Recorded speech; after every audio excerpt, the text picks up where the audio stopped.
Desde los tiempos violentos del presente y los bajos fondos de la historia, llega y dispara su columna Emiliano Tuala.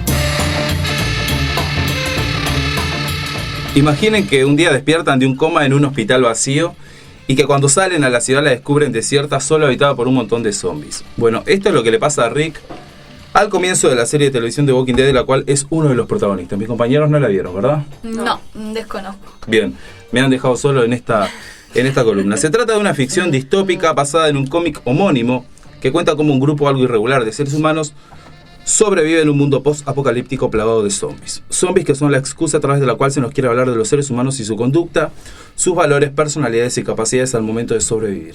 En esta columna lo que vamos a analizar es a The Walking Dead como un exponente del arte postmoderno, explicando qué son la postmodernidad y el postmodernismo. Luego nos meteremos en el relativismo moral que se desprende de esta corriente y que se observa en la serie de los zombies. Y finalmente nos preguntaremos si esta ficción esconde un mensaje progresista o más bien reaccionario.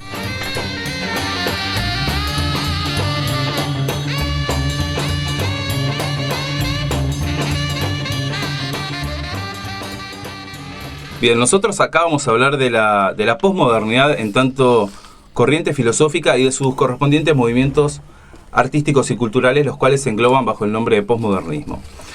Hay quienes dicen que Nietzsche y Foucault fueron los primeros pensadores posmodernos, pero la acepción más común de posmodernidad se volvió popular a partir de 1979, cuando se publicó el libro La condición posmoderna de Jean-François Lyotard. En líneas generales, los filósofos posmos dicen que la sociedad moderna fracasó porque esta no implicó necesariamente un progreso de la humanidad. Sus ideas centrales serían oposición a los grandes relatos, pluralidad y multiculturalismo y, por último, un constante relativismo. Vamos a ver ahora esto un poco más en detalle. ¿Qué quiere decir oposición a los grandes relatos? Los posmodernos aseguran que la historia ha sido contada por 4 grandes relatos que son el cristiano, el marxista, el iluminista y el capitalista, los cuales actúan como grandes cuentos de la historia de la humanidad, con un principio, un desarrollo y un final. Es decir, estos relatos tienen una visión teleológica, porque en ellos la historia asume un sentido con un final inevitable y contundente. Los posmodernos analizan estos relatos y afirman que han dejado de tener sentido, que son falsos e inútiles, porque la humanidad no se dirige inevitablemente hacia nada, porque la historia en sí no tiene un sentido, porque esta solo se compone de una gran variedad de fragmentos de historias que se entrecruzan sin una necesaria lógica.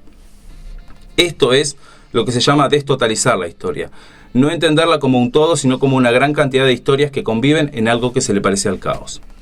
Y esto es lo que explica que los posmodernos defiendan la pluralidad en contra de las dicotomías, la multiplicidad de verdades en contra de las grandes verdades únicas y el multiculturalismo en oposición a los imperialismos culturales. El relativismo en general es un síntoma constante del pensamiento posmoderno. Veremos a continuación cómo la posmodernidad afectó al arte y la cultura, más específicamente a las narraciones, y me refiero a libros, novelas, telenovelas, películas y series. Así como la posmodernidad no creía en los grandes relatos históricos, el posmodernismo no va a creer en las historias con grandes relatos, en los personajes con personalidades absolutas ni en los finales contundentes. Una historia convencional, pongamos por caso una película, cuenta con referencias espaciotemporales bastante claras, tiene personajes buenos, malos, capaz que alguno que es un poco indescifrable, y existen un principio, un desarrollo y un final. En la narración de las historias posmodernas, en cambio, no siempre hay referencias espaciotemporales claras. La bondad y la maldad son bastante relativas, o al menos están muy matizadas, como así también lo bello y lo feo. Los pequeños relatos personales predominan por sobre las grandes linealidades colectivas, no siempre hay un nudo en la historia, o sea, un problema que resolver, y los finales suelen ser ambiguos. ¿Por qué decimos que The Walking Dead es una serie posmoderna? Lo es por varias razones. Para empezar, porque en la serie de los zombies son vagas o nulas las referencias espaciotemporales. Sabemos que todo comienza en Atlanta en un año incierto y después casi ni se nos aporta información en este sentido. Pero fundamentalmente porque ignoramos el contexto. No sabemos si los zombies solo están en Atlanta y alrededores, o si invadieron todo Estados Unidos, o si este flagelo inundó toda América o incluso el planeta entero. The Walking Dead es, como le gusta a la posmodernidad, una serie sin marco. Y cuando este marco aparece, ya sea bajo la forma de una granja, una cárcel o una ciudad, desaparece prontamente. Los guionistas se apuran en romper los marcos y las linealidades, construyendo siempre un marco superador del anterior. Es decir, la historia se totaliza, se destotaliza, se retotaliza y así sucesivamente. Porque al final se trata de una historia que carece de historia. El argumento es mínimo. Un grupo de personas sobreviviendo, protegiéndose de los zombies y de otras personas sin un destino claro, sin un final pretendido y contundente. Y es en este sentido que decimos que no hay un relato. El relato, por llamarle de algún modo, no es más que una superposición compleja de historias personales, como pueden ser la de Millón, la de Morgan o la de Daryl. Porque los zombies no le dan un sentido a la historia de la humanidad o a la del grupo, pero sí a la de cada uno de los personajes. Por ejemplo, hay una de las protagonistas que es Carol, que era una mujer golpeada y que luego del apocalipsis se convierte en una mujer con mucha fuerza, con mucha autoestima, mucho coraje, y deviene una mujer violenta y luego se vuelve a cuestionar su violencia y así. Entonces es la historia de un personaje, lo que vemos, y cómo las historias de los personajes se van encastrando unos con otros. El hecho de que muchos personajes convivan, cada uno sosteniendo su singularidad, está potenciado por el crisol de razas, estéticas y creencias que habitan la serie. En The Walking Dead hay un asiático, negros, latinos, católicos, paganos, pacifistas, sádicos, caníbales, policías, pandilleros, niños y mucho más. ¿Y esto qué es? Bueno, no es ni más ni menos que el multiculturalismo posmoderno. La superposición de cosmovisiones y estilos en un contexto donde todo es relativo. Como vimos antes, la filosofía posmo relativiza el bien y el mal porque niega la universalidad de los valores. Dice que lo bueno y lo malo dependen del contexto y de la persona. Para ejemplificar el relativismo moral en The Walking Dead, opté por hablar de los asesinatos en la serie. Coincidiremos en que en casi todo el mundo matar es algo que no está bien visto, es algo malo, al punto de que suele ser penado y dependiendo de los contextos se establecen con cierta claridad algunas excepciones legales. Por ejemplo, en algunas culturas no está mal matar a una mujer infiel y en otras se puede matar en legítima defensa. El primer dilema que aparece en la serie tiene que ver con la duda respecto a la humanidad de los zombies, es decir, cuán humanos son y por lo tanto qué significa matarlos. Pero este dilema casi todos los personajes lo solucionan bastante rápido porque dicen, los zombies no razonan, no sienten y por lo tanto no son personas. Así que no implica ningún problema matarlos. Ahora, ¿qué pasa con el resto de los seres humanos que también están luchando para sobrevivir? Bueno, aquí la mayoría de los personajes van a ir corriendo los límites de lo correcto y lo aceptable. Inicialmente los asesinatos tienen un gran peso en la narración. Matar significa muchísimo desde el punto de vista moral. Pero a medida que la supervivencia se vuelve más complicada y los adversarios humanos se muestran menos compasivos, el peso moral del asesinato es relativizado, al punto de que se llega a matar humanos por las dudas, sin sospechas y miedo del todo fundados.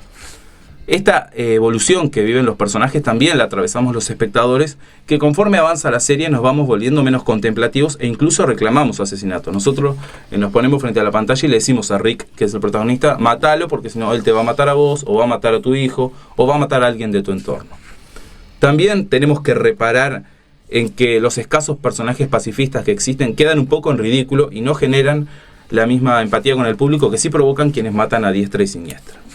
The Walking Dead es una serie de zombies asesinos que hacen que los humanos para sobrevivir tengan que asesinarse unos a otros y que a su vez vuelve asesinos también a los espectadores.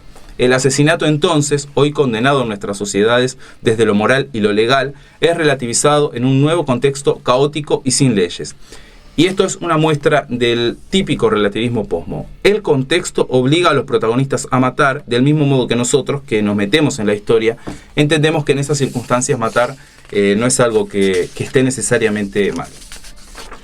Para cerrar, vamos a hablar del doble filo del relativismo y hacernos algunas preguntas.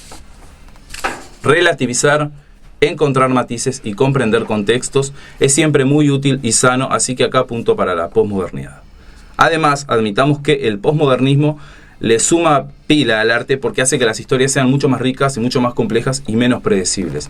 The Walking Dead, al igual que Juego de Tronos o que Lost, es una serie atrapante porque uno nunca sabe qué puede suceder, cuál será el cierre de la historia si es que lo tiene y hacia dónde van a evolucionar los personajes. Personajes que, al igual que en la vida real, rara vez son totalmente buenos o totalmente malos y siempre son el producto de un contexto determinado.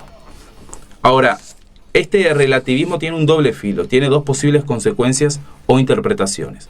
Por un lado, podemos decir que el relativismo contiene una visión no pesimista respecto a la naturaleza humana, casi progresista, porque nos ayuda a entender que muchas personas que obran mal lo hacen no porque sean naturalmente malas, sino porque están moldeadas por un contexto desfavorable. Y en todo caso no hay que combatir personas, sino que hay que combatir contextos, quizás sistemas. Pero a su vez, esta mirada relativista y comprensiva puede tener un costado conservador y hasta reaccionario. contextualizando e intentando comprender todo, los malos actos y las responsabilidades se licúan. Porque si todo merece ser comprendido y relativizado, el mal no existe y todo da finalmente lo mismo. Así, a partir del relativismo se puede justificar cualquier atrocidad. En Irán se cuelga a los homosexuales, pero no está mal porque es cultural, y Bush invade países, pero bueno, hay que entender que él está en la Casa Blanca, que es un ambiente bélico y que se crió ahí desde que es un niño y que está condicionado por su familia, etcétera, etcétera, etcétera. El relativismo, entonces, puede servir lo mismo para enriquecer la realidad, ayudarnos a pensar con menos dogmatismo y ser más comprensivos con ciertas realidades, a la vez que puede ser usado para justificar hechos espantosos y absolver a verdaderos canallas, ya sea de un modo directo o simplemente mediante una postura escéptica y siempre distante. De la visión que tengamos de este relativismo moral se va a desprender en buena medida la visión que en general tengamos de la posmodernidad como corriente filosófica. Que todo sea relativo, que la historia solo sea una suma azarosa de historias individuales desconectadas, que haya que sobrevivir sin un rumbo, que no exista ninguna verdad para todos, que no podamos establecer síntesis, que no podamos siquiera intentar construir una verdad o un marco normativo para todos y que todo pueda finalmente ser justificado. Implica una postura progresista o más bien reaccionaria. Volviendo a la excusa central de nuestra columna, que es The Walking Dead, la serie de los zombies, nos preguntamos: ¿se trata de una serie progresista, optimista respecto a la naturaleza humana, que nos ayuda a entender que los hombres y las mujeres no somos más que un contexto que nos determina y que los seres humanos no son naturalmente malos? ¿O es una obra reaccionaria que justifica la violencia, la pena de muerte, las teorías de la guerra preventiva y un relativismo que solo favorece a los malos actos y a los villanos? En definitiva, ¿un producto más de propaganda en favor de los poderosos del mundo? Esta columna, que es bien posmo, no va a dar ninguna certeza al respecto.